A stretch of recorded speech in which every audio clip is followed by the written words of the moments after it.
Discussion is on The Great Stone Face 1. About the author, this story is written by Nathaniel Hawthorne. He was a 19th century American novelist and short story writer. His works often focused on history, morality, and religion. He was born in 1804 in Salem, Massachusetts. He is seen as a key figure in the development of American literature for his tales of the nation's colonial history. Shortly after graduating from Bowdoin College, Hawthorne changed his name to Hawthorne. Introduction. A classic piece of American fiction mixed mellowness of humanism with the magnificence of art. Ernest, an unschooled dweller of the valley, has a close affinity with the stone face atop the hills. He resembles the splendid stone face, not someone for his wealth, not someone else for all his heroic deeds, not someone else yet again for his poetry and sublime ideas. It is none other than Ernest who personifies a rare blend of basic simplicity, practical wisdom, and deep love for humanity. Summary. One afternoon, a boy was sitting with his mother at the door of his cottage. Both were talking about the great stone face, which was clearly visible in the bright sunlight. Thousands of people of the valley were familiar with the great stone face. One day, the great stone face smiled on Ernest and looked kindly. He was willingly waiting for the man who resembles with the great stone face so that he could listen to Stone's voice and love him dearly. There was a man called Gathergold who had left the valley, and he had become quite rich and popular. He decided to return to his native valley.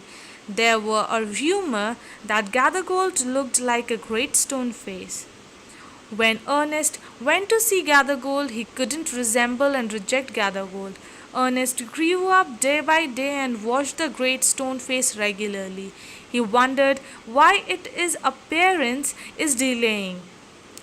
By his time, Gathergold becomes poorer and died without establishing his likeness with great stone face.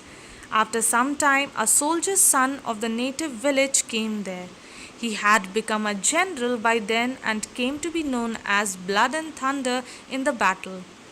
In his old age, he came to the village. On his return, he was welcomed warmly. People thought that the soldier resembles a great stone face, but deep in Ernest's heart, he assured himself that great face had still to come.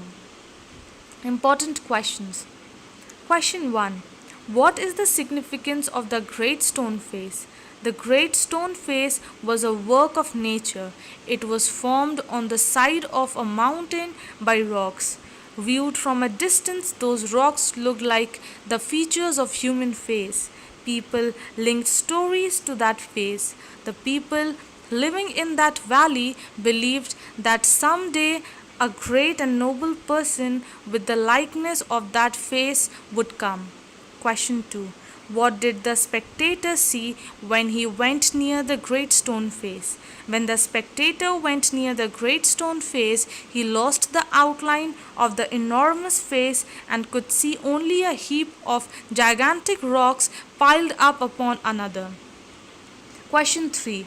How did Ernest grow up to be a mild and quiet youth? Ernest never forgot of the story that his mother told him. He was dutiful to his mother and helpful to her many things, asserting her much with his little hands, and more with his loving heart. In this manner he grew up to be a mild and quiet youth. Question 4. How did Gathergold become rich? Gathergold was a young man when he left his native valley and settled at a distant seaport. He set up there as a shopkeeper.